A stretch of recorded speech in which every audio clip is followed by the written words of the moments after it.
Hello and welcome to Unprofessional Engineering. My name is James. And you got Luke.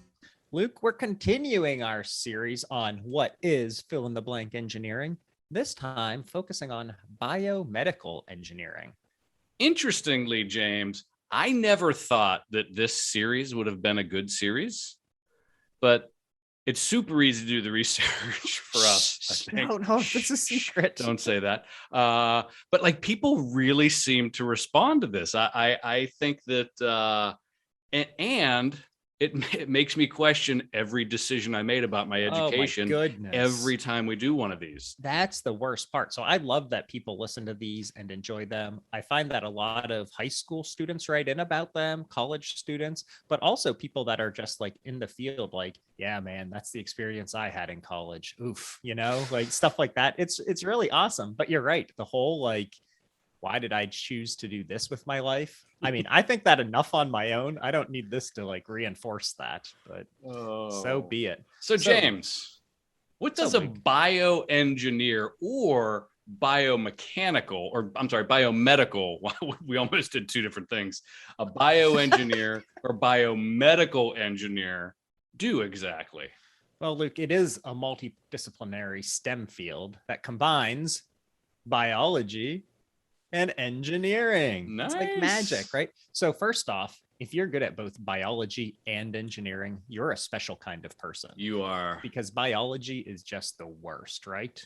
Yeah, my wife was really good at like math and stuff like that, but terrible at the sciences. Like she always thought she wanted to be like a doctor, and then she went and took biology and totally tanked. So like I think you're kind of a unicorn. If you're a good, like if you're an engineer, great. If you're medical biology, that's great, but the two of them, it's a unicorn for sure. If you can do those two and you can speak to other humans, woohoo, buddy. So they basically take engineering principles and like materials understanding and add that to medical and healthcare, right? So they combine these principles of like the basic understanding of biology and medical needs, and they use engineering to solve problems like artificial organs or like kidney dialysis, drug creation, like not like the stuff in your basement, the kind that like helps humans, like surgical robots, like really cool stuff that's out there, man. It's all over the place. I was like, when I thought of it, I initially just thought, oh, biomedical is, these are people that work for like orthopedic companies. Yeah. And they make, and they do, that's a part of it, but that's kind of like where like my thought was, oh, that's where everything goes. When it got into like, it goes all the way into, to your said, like medicine development, equipment, like literally like ventilators is a perfect example. And which makes perfect sense. Yeah. So I was pretty surprised at all the different things that they did. And I think it all depends on maybe like what you're good at or the companies you work for. In some cases, they're heavy engineering. Like you're just, like, there's just a little bit of biology just kind of like sprinkled in there. And then in other cases, if you're making like, artificial organs, that's exactly it. The exact opposite. Like it's mostly biology and just like a little bit of, the engineering side of it. So yeah, I have this quick breakdown of like different examples of like the subdivisions or whatever, or like the subgroups of biomedical engineering. And it goes from like biomedical electronics, like super tech heavy, right? Down to cellular, tissue, and genetic engineering, way heavier on the biology side of things. Super cool though. It sounds really interesting. And I'm glad that I don't do this because no one would trust me. Yeah, because you would definitely use this type of knowledge for evil purposes. Like growing another arm or something. Yeah, I imagine you like Groot. So that is not Groot. Not Groot. Not the tree. The bad guy from Minions. Gru. You're like Gru. Did you ever watch Minions? The guy with the nose. Yeah. He looks like Winston Churchill, my wife says. Exactly. So you would be like Gru. You would use it for like evil purposes if you had this kind of knowledge, for sure. 100%. All right, Luke, moving on. Where do you want to go first? You know me. I'm all about the monies. We could talk about the monies if you like. We can talk about the monies. What do you have? So these cats do pretty well. So this is from the U.S. Bureau of Labor and Statistics, or some acronym. I can't remember exactly what it was. But the median wage. So if you're an engineer, you know the difference between average and median. So take this with a grain of salt. And kids, ask your parents when they say, "Oh, you're above average." It's be like, Mom and Dad, do you really mean I'm above the median? So make sure you understand the difference between average and median. So the median wage for a bioengineer or biomedical engineer, it's about $92K, which is pretty good. So the lowest 10%. So these are maybe like if you and I made it in. I was going to say the James of the they make about 56K a year, which again, not terrible. I'm guessing those lowers are also probably the folks that are newer in the industry. And then the highest 10%, they're like in like the 150 area, like $149,000 a year. Again, probably more experience, probably living in a place like California where the cost of living is kind of crazy. Oh, I have a fun game for you. Speaking of that, Luke. So I used careerexplorer.com and my numbers were very similar to yours. So that makes me happy that our numbers actually match up for a change. That's good. So you can go there, everybody, careerexplorer.com, and you can check out, like the states that have the highest and lowest pay. Luke, I want you to guess which state has the highest pay. I know it is. It's easy because I found this on the U.S. Bureau of Labor. I hate you. Do you want me to say it and ruin it for you? Well, maybe yours is different than mine. Go ahead. Massachusetts. Oh, I have mine for Minnesota. Mine is Massachusetts. You have the lowest pay? I don't have the lowest. You want to guess? Because it's really not shocking. Pennsylvania. Arkansas. Well, the reason why, and it's interesting that we both have different places for the highest pay. I might have just missed it. Okay, I had scanned their list wrong. I had Massachusetts, and I think it's because of MIT. There's so many spin-offs, and there's so many different laboratories up there that are offshoots and connected to MIT in some way. So I think that's probably what explains it. The second best place to be, no shocker here, is Texas. Texas. They're so good at stuff. Like I think having oil. I agree. I think, and two, I think that like this kind of, I'm not going to say demise of California, but the expense that it is to live in California, like you could like move to Texas and like make really good money and have a much bigger house and not have your car vandalized. Right? Yeah. Friend of the show. Long time friend, actually probably does know of the show. Anywho, so speaking of MIT, that's like a perfect transition to talk about the best universities that you could go to, right? And not that MIT's ever on a list like that. It is not, but you know what I'm also happy about? What? They're not number one, at least on the list I had. That's like the small things in life, right? Is like rooting against MIT to be like number 2 or 3 versus number 1. Do you want to run through your list or do you want me to? You can run through. I'll interject.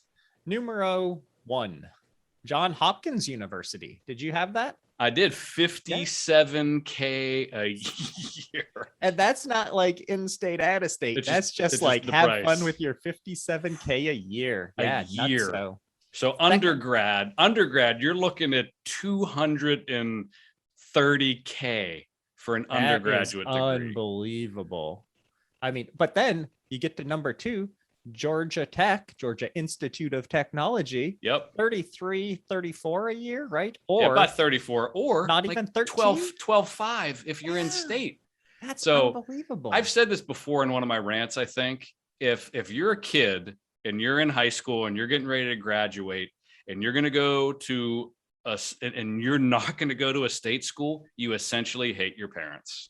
Especially if they're paying for it. If you don't have like a full scholarship and your parents are taking out loans and you're taking out loans, you essentially hate your parents if you don't go to a state school. That is a $20,000 a year. That's $80,000 you will save your parents in 4 years. What about the kids that go to a state school out of state? I mean, that's like a double whammy. Punch your kids in the face. All right, so bad news, Luke. Number 3, Massachusetts Institute of Technology. Is that the place called MIT as well? Is that their nickname? That's the rumor. Yeah, that's their nickname. They're the Scotty Dogs, right? Or is that CMU? No, that's CMU. Yeah, okay. I don't remember what they are, like the computer programmers or something.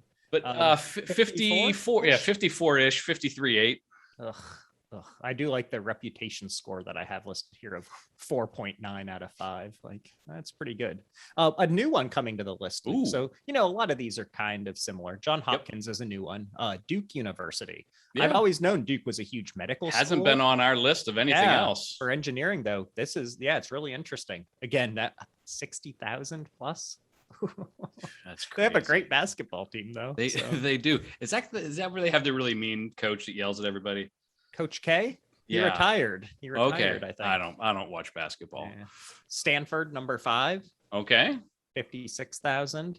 University of Michigan at Ann Arbor, common one on our list here. First Big Ten rep. 50. This one is mind blowing. 52,000 out of state. Only 16 in state. Like, that is giant. I don't get it. Yeah. Cal Berkeley is number 7 at about 44 and 14. Rice University at 51. San Diego, University of California, San Diego at 44 and 14.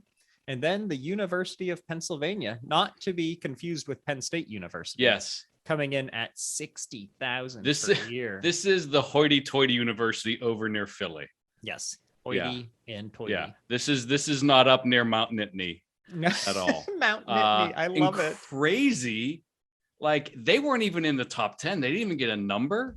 Who? CMU, Carnegie Mellon. They didn't even get ranked. Yeah, they didn't get ranked, but they got like an honorable mention. Yeah. Penn State was on the honorable mention list too, but I think they were literally the very last one. Yeah, so was CCAC. So I don't know if those honorable mentions mean anything. No shots at CCAC. Come on now. A few for our out of country listeners. Who do you got? University of Toronto, another very common name on our lists here. The Shanghai Jiaotong University. Nailed it. And University of Tokyo U.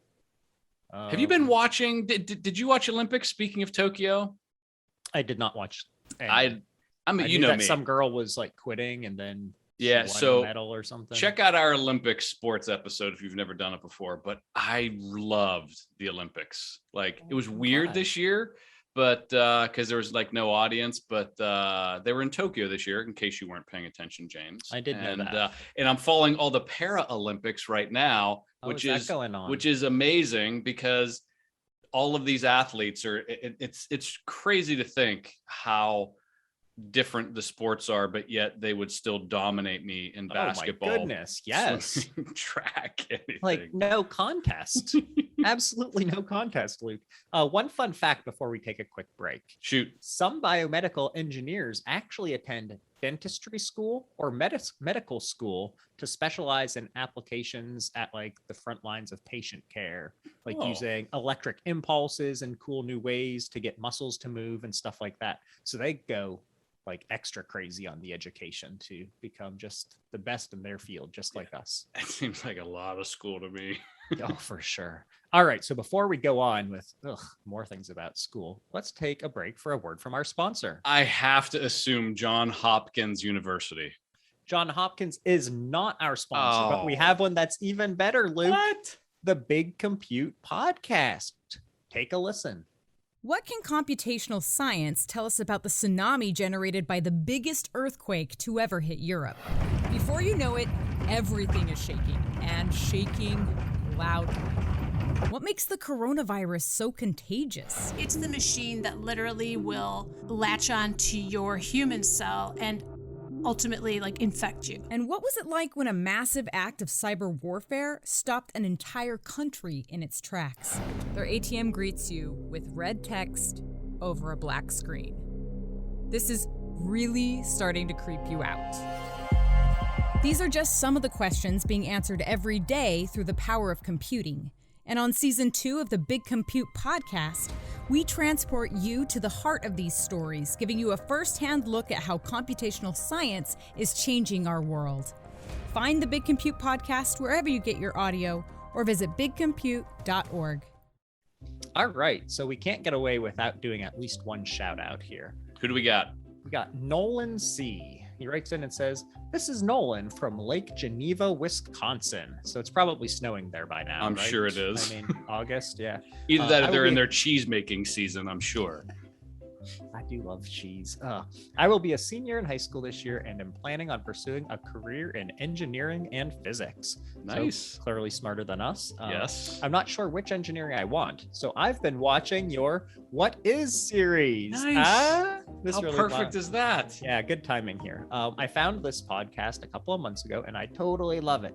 As a huge Star Wars fan, my favorite episode was the Star Wars Engineering Fails, which was a lot of fun.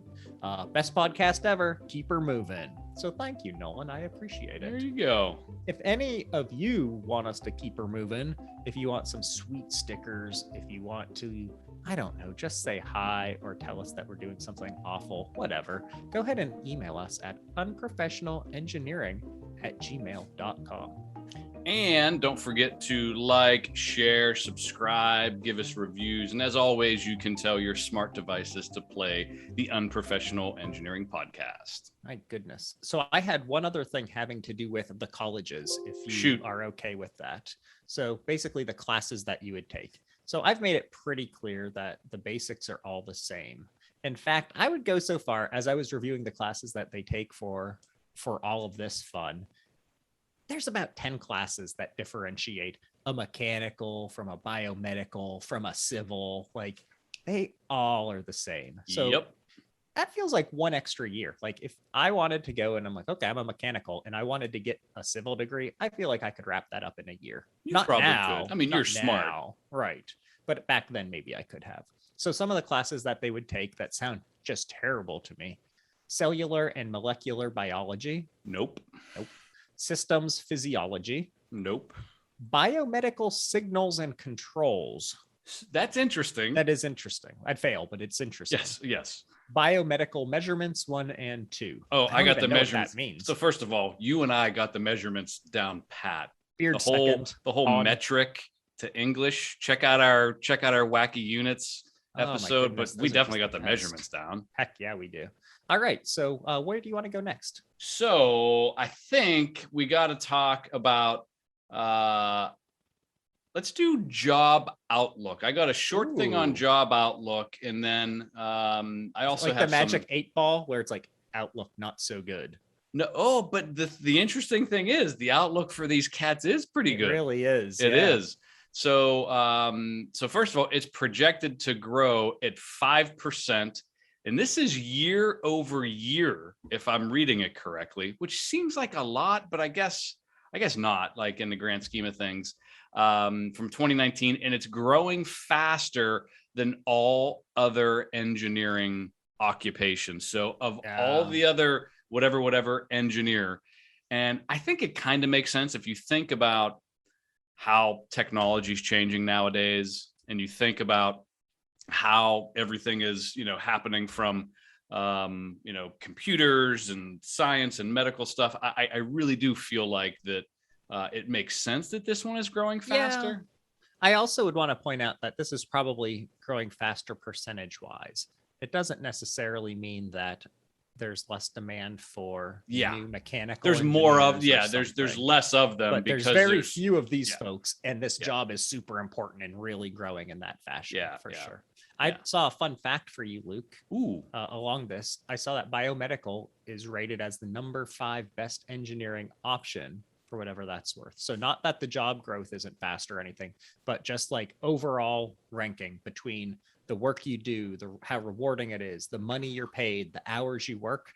Out of like 28 that they ranked, this was number 5. So a really good option. I could definitely see this being like a pretty job satisfaction, because I would bet like most of the things you're working on are probably like quality of life, health, if you think about like ventilators or medical equipment to extend life or help people that are, on dialysis, like all those things you talked about. Like I feel like this would be one of those really rewarding jobs where, like, if you're a mechanical engineer, you're working on like a bridge, or you're working on like a metal box for, whatever it is. I literally worked on a metal canister for like 2 years. I mean, so this is a good stupid. canister. It It's a was great really, canister. Really good canister. A little bit about what you do as one in a little Shoot. bit more detail. So biomedical engineering, it takes, again, those engineering principles, combines them with your biology, all good there. they create products where an in-depth understanding of living systems like my body and technology like a computer is essential. When I hear this, what comes to mind is our good friend, longtime listener, the Muskers. Oh yeah. And is it Neuralink company or something of the sort, where they're looking to do those implantable chips so that I could just like plug in and learn French. Not gonna happen. You don't think that's gonna happen? Oh, I think it will. It won't happen with me. Oh, well, no. I mean, you can barely learn English, and I feel like they have some level that. I speak English good. Okay, you do. Some biomedical engineers design electrical circuits, software to run the medical equipment, computer simulations to test new drug therapies. They design artificial body parts to replace like injured limbs. In some cases, they actually develop the materials that are needed to replace that. I know we have a what is like material science and engineering or something like that episode. And we talk a lot about that, but they also would then collaborate with these biomedical engineers. Alternatively, many of these engineers use like their knowledge of chemistry and bio. Oh, I hated both of those to develop new drugs that are going into, circulation to cure everybody of stuff. They draw heavily on mathematics and statistics to build out their models and understand signal transmissions by the heart and the brain. So, I mean, just a massive amount of stuff that they have to know, both on the engineering and medical side. They do design systems and products. They install, adjust, and maintain medical equipment. So they're not just the people designing it. They'll also be the ones going to a hospital or something to make sure that it's working properly. They evaluate the safety and efficiency and how effective this stuff is that's being made. They'll actually train clinics and clinicians on how to use this equipment that they've designed, which makes sense. They work for life scientists, chemists, and medical scientists, and they do a lot of research in the engineering and obviously biology fields for humans and animals. I had a friend that worked for, I think the company was called Stryker. I was the only friend you had. Well, you are now.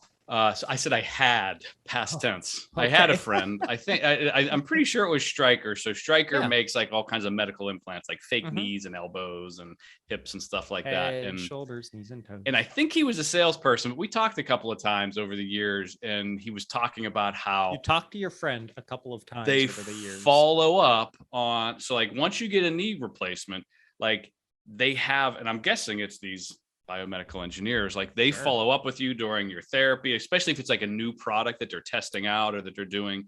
So a lot of this is like in field testing. So it's not only the person who's receiving it in some cases for like things like prosthetics or joint replacement. It's the doctors that are using them. Are they easy to work with? Do they implant well? Are they is it something that they can insert repeatedly? Or is it like a huge pain in the butt to use that particular product and they'll go with something else? So some of it I think is like working with like the doctors themselves who are working with that particular device. I think you talked about like training and working with clinicians. So that's really interesting. And that you had a friend. I love it. It is. Before we continue on, I think it's time we take another break for this week's Luke's Rant. So I didn't have any biomedical rants other than, and I take that back. So I got screws in my knee and I got screws in my shoulder from multiple surgeries. And they all seem to be holding up pretty well, but here's my rant. So this whole, and I think this is an episode worthy kind of rant, but this chip shortage that is just decimating the automotive industry right now in the United States. I'm interested in how these tie together, Luke. Well, no, they don't tie together at all. So I tried to do something with my joints, but I couldn't think of anything good. So, but this chip shortage is bananas. So like, first of all, these dealerships, they are dying for inventory. So they're literally buying cars like above their value because they know they can sell them. So my nephew had this truck for like 2 years, bought it for like 40 grand. He trades it in for 44. He makes $2,000 on the truck because they know they can turn around and sell it for 46 because there's no trucks on the lot. Like they have to do this. And then he ordered a truck and he wasn't paying attention to what was happening with these chips. So he sold his truck. He's on like a 6-month waiting list for the truck he ordered because apparently it's sitting in a lot right now and it needs like 4 chips to work. And apparently during the pandemic, they shut down there's like all these interconnected industries that make chips from like mines for, the raw materials all the way through manufacturing facilities. And they said they're just never going to catch up. Like not never, but it's going to be a really long time before they catch up and fulfill all these orders. So we should do something. Rant? Do something about the chips? No, yeah, do something about the chips. I don't know, or make chips or make cars and trucks that don't require microchips. I mean, I like Fred Flintstone. Fred Flintstone. I mean, what's his name? Henry Ford built cars without microchips. How much do you think my 8-year-old truck could go for? Oh, I it's in bet good shape. You'd be surprised. I bet you if you traded in, they'd give you a lot of money for it. I'll think about it. I mean, I could get away without having a car for a while. Cars without chips. That's my rant. Sorry. I love it. Cars without chips. All right. Where do you want to head next? So I think we got to talk about where you can work. And I don't know I don't have much else after that. What do you got? Well, I have one other thing I want to talk about after that, but let's hear where you can work. Okay. So I discovered this top 25 list through extensive research. And by extensive, I mean Googling best places to work for biomedical. Yeah, maybe I did that. I don't know. So what we're going to do is James is going to pronounce a couple of these because he's our resident lexicon here at Autodesk. And we have the exact same list. And I'm going to just go right down the list. And whenever I ask James to pronounce it, he'll pick it. So Siemens Healthcare, number 1, Johnson & Johnson. What do they do though? Like, what do they do at Siemens Health? Oh, they do everything. Like their list of, if you want to pick a couple of them and talk about what they do. Instruments, medical imaging, all kinds of stuff. Yeah. Johnson & Johnson, same thing Siemens does, just different name, right? Yeah, but they also rejected me for an internship back in the day, so I hate them. Boom. Don't ever sponsor us, Johnson & Johnson, unless you want to. Then I'll take your money. Thank you. Wow, hurt much. GE Healthcare, I imagine they make refrigerators, right? They make refrigerators to put in a person's body, ultrasound machines, nuclear medicine. I think that's pretty cool. Medtronics. I don't like where this is going. They do cardiovascular stuff, the diabetes, general surgery, neurological stuff, all sorts of stuff. Why don't you take the next one, James? Dragger. I think it's Drager. 2 dots over the A. I think it's Dre. You say A like a hard Drager. A. I think it's Drager. Anesthesia workstations, IT and software solutions. Why don't you take the next one too? The next one would be, with a rating of 3 out of 5, the Fresenius Medical Care Ag & Co. Kaga. Okay, so it's AG and Company, KGAA. You don't pronounce the letters, just you don't pronounce those. Okay. No, you don't. What do they do? I didn't even see what they did. I took all that stuff out whenever I did my not cut and paste, my dialysis typing. stuff, infusion therapy, liver support. So it seems more like organ and like fluids related. And what's that next one? Hate you. Maquat? I thought it was Marquette, but there's no R in it. Maquat. We'll go with anesthesia systems, cardiovascular products, things like that. I got the next couple. You got the next couple. Yeah, thanks, Stryker. We were talking about them. They do a lot of like replacement joints. One I saw that was really interesting. They do surgical navigation software. Yeah, that's really cool. Apparently, it's like AI stuff where they like wear headsets to like drive robots and stuff.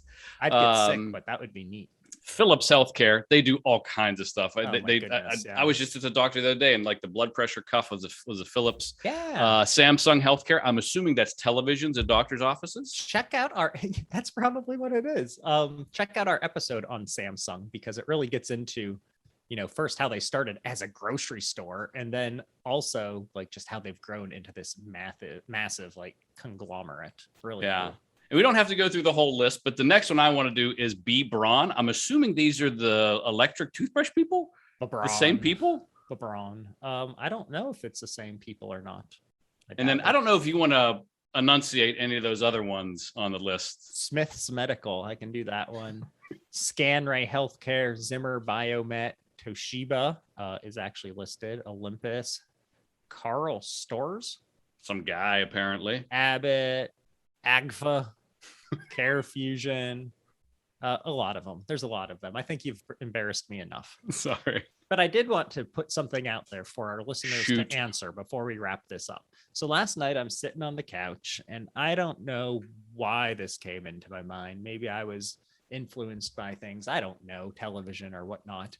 I was like, now what happens if I was a very generous person and my friend Luke was in need of a kidney and we were a match, and I was like, you know what, Luke, you can have my kidney, and I donate it to him. And Luke lives, say, another good 5-10 years. And then through an unrelated cause, Luke dies, which I'd be very sad about. And all of you would, because the podcast would be over. Yep. Could I get my kidney back? That's the question. So if any of you actually have knowledge of this, please write into unprofessionalengineering@gmail.com and let me know, because I think this is extremely interesting. I think I know the answer, actually. I found one Quora post which answered it and one Reddit post which, answered it, right? So if you trust what's on Reddit. But go ahead and let me know what you think. You might be okay to get your own back, but generally speaking, when you get a blood transfusion, you are no longer allowed to donate blood anymore. And being like an organ donor, I think, becomes a little, because my wife had a blood transfusion. But if I'm donating it, yeah. So you're saying because it then went into you, then it would come back to me, perhaps. But it might be able to come back to. I imagine. That's what I'm saying. Like, it's home. Do you get I'm first like, dibs at least? Like if they're an organ donor. Yeah, man. I feel like you should get first dibs. First dibs. Dibs. What I heard was like different. One, absolutely not. And it's because, like, first off, it gets damaged in the extraction. Then as it gets put in and like the medicine going into you, there's more damage done to it. And it basically just wouldn't be as good useful for you. Also, interesting fact, we'll call it a fact. They leave the kidneys that aren't working in the person and they put the new kidney kind of in the front of the person. So in a completely different place. And then I didn't know that. I didn't either. But then another one was saying that I guess in theory, under the right circumstances, it could happen, but the person would have to die in like a very unaffected kind of way. And the transplant would have had to have been like some sort of flawless, don't damage your kidney kind of situation. That's it. We should probably do something on like transplant surgery, because if you think about that, like taking a living organ out of one person and putting it into another person, crazy. Even with all like the anti-rejection drugs they still have to do, just like that whole thing is like unreal. Yeah, it's crazy that they can do that. I get very squeamish with that sort of stuff, though. Oh, so maybe we won't do that episode? Yeah, maybe not. James will pass out mid-episode. Basically. Awesome. Well, that's all I had. So again, if you know anything about me getting my kidney back from Luke, go ahead and write into us at unprofessionalengineering@gmail.com. And until next time. See ya.